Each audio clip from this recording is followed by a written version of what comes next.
प्रस्तुत है महात्मा गांधी की आत्मकथा सत्य के प्रयोग, जिसका अनुवाद किया है काशीनाथ त्रिवेदी जी ने।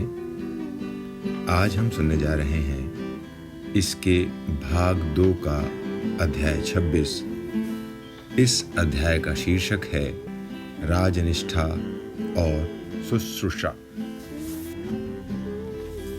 शुद्ध राजनिष्ठा जितनी मैंने अपने में अनुभव की है, उतनी शायद ही दूसरे में देखी हो। मैं देख सकता हूं कि इस राजनिष्ठा का मूल सत्य पर मेरा स्वाभाविक प्रेम था। राजनिष्ठा का अथवा दूसरी किसी वस्तु का स्वांग मुझसे कभी भरा ही न जा सका।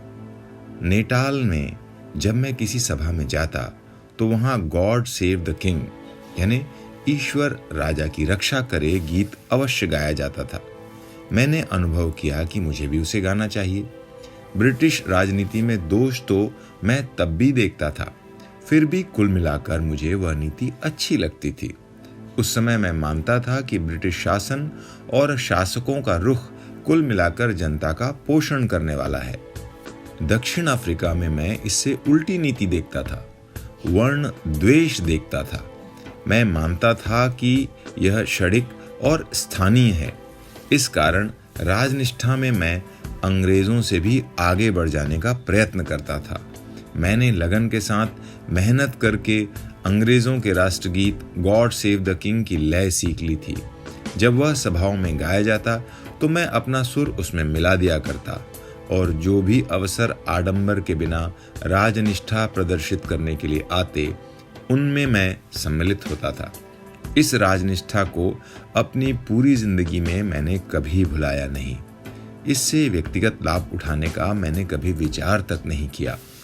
राजभक्ति को ऋण समझकर मैंने सदा ही उसे चुकाया है। मैं जब हिंदुस्तान आया था तब महारानी विक्टोरिया का डायमंड जुबली यानी हीरक जयंती उत्सव और उसकी तैयारियां चल रही थी। राजकोट में भी एक समिति बनी। मुझे उसका निमंत्रण मिला। मैंने उसे स्वीकार किया। उसमें मुझे दंभ की गंध आई। मैंने देखा कि उसमें दिखावा बहुत होता है। ये देखकर मुझे दुख हुआ। समिति में रहने या न रहने का प्रश्न मेरे सामने खड़ा हुआ। अंत में मैंने निश्चय किया कि अपने कर्तव्य का पालन करूं और संतोष मानूं। एक सुझाव यह था कि वृक्षारोपण किया जाए। इसमें मुझे दंभ दिखाई पड़ा। ऐसा जान पड़ा कि वृक्षारोपण केवल साहबों को खुश करने के लिए हो रहा है। मैंने लोगों को समझाने का प्रयत्न किया कि वृक्षारोपण के लिए कोई विवश नहीं करता, वह सुझाव मात्र है। वृक्ष लगाने हो तो पूरे दिल से लगाने चाहिए, नहीं तो बिल्कुल न लगाने चाहिए। मुझे ऐसा याद पड़ता है कि मैं ऐसा कहता तो लोग मेरी बात को हंसी में उड़ा देते थे। अपने हिस्से का पेड़ मैंने अच्छी तरह लगाया और वह पल पुसकर बढ़ा, इतना तो मुझे याद है। गॉड सेव द किंग गीत में अपने परिवार के बालकों को भी मैंने शामिल कर लिया और उन्हें सिखा दिया। मुझे याद है कि मैंने उसे ट्रेनिंग परिवार के विद्यार्थियों को सिखाया था, लेकिन वह यही अवसर था अथवा 7वें एडवर्ड के राज्यारोहण का अवसर था, सो मुझे ठीक से याद नहीं। आगे चलकर मुझे ये गीत गाना खटका। जैसे जैसे अहिंसा संबंधी विचार मेरे मन में दृढ़ होते गए, वैसे वैसे मैं अपनी वाणी और विचारों पर अधिक निगरानी रखने लगा। इस गीत में 2 पंक्तियां ये भी हैं, उसके शत्रुओं का नाश कर, उनके षड्यंत्रों को विफल कर। इन्हें गाना मुझे खटका। अपने मित्र डॉक्टर बूथ को मैंने अपनी ये कठिनाई बताई। उन्होंने भी स्वीकार किया कि गाना अहिंसक मनुष्य को शोभा नहीं देता। शत्रु कहलाने वाले लोग दगा ही करेंगे, ये कैसे मान लिया जाए? ये कैसे कहा जा सकता है कि जिन्हें हमने शत्रु माना वे बुरे ही होंगे? ईश्वर से तो न्याय ही मांगा जा सकता है। डॉक्टर बूथ ने इस दलील को माना। उन्होंने अपने समाज में गाने के लिए नए गीत की रचना की। डॉक्टर बूथ का विशेष परिचय हम आगे करेंगे। राजनिष्ठा की तरह शुश्रूषा का गुण भी मुझमें स्वाभाविक था। ये कहा जा सकता है कि बीमारों की सेवा करने का मुझे शौक था, फिर वे अपने हों या पराए। राजकोट में मेरा दक्षिण अफ्रीका का काम चल रहा था। इसी बीच मैं बंबई आया। खास शहरों में सभाएं करके विशेष रूप से लोकमत तैयार करने का मेरा इरादा था। इसी ख्याल से मैं वहां गया था।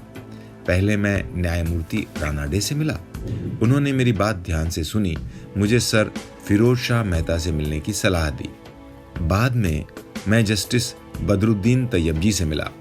उन्होंने मेरी बात सुनकर वही सलाह दी और कहा, जस्टिस रानाडे और मैं आपका बहुत कम मार्गदर्शन कर सकेंगे।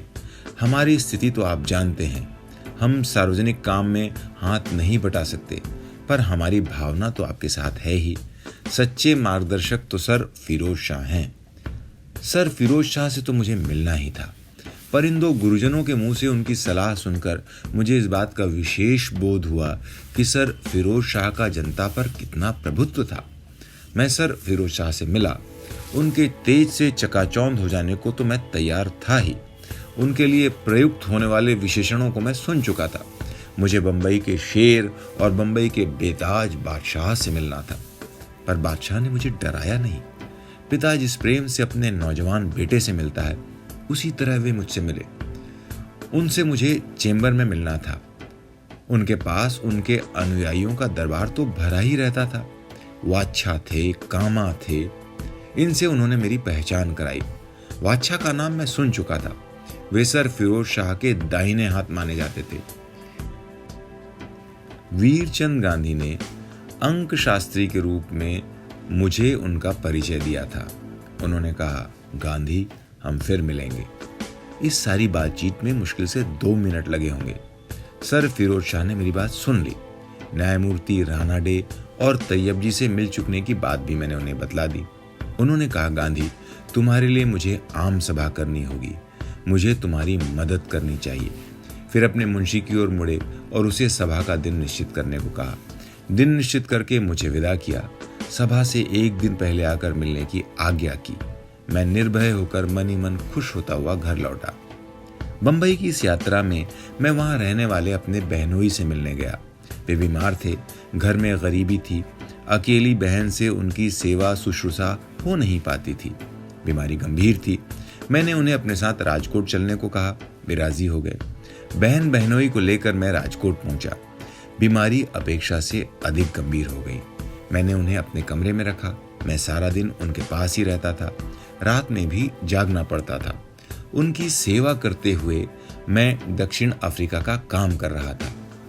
बहनोई का स्वर्गवास हो गया, पर उनके अंतिम दिनों में मैं उनकी सेवा का अवसर पा सका, इससे मुझे बड़ा संतोष हुआ।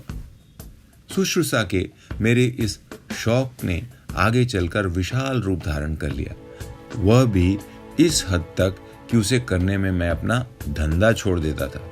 अपनी धर्मपत्नी को और सारे परिवार को भी उसमें लगा देता था।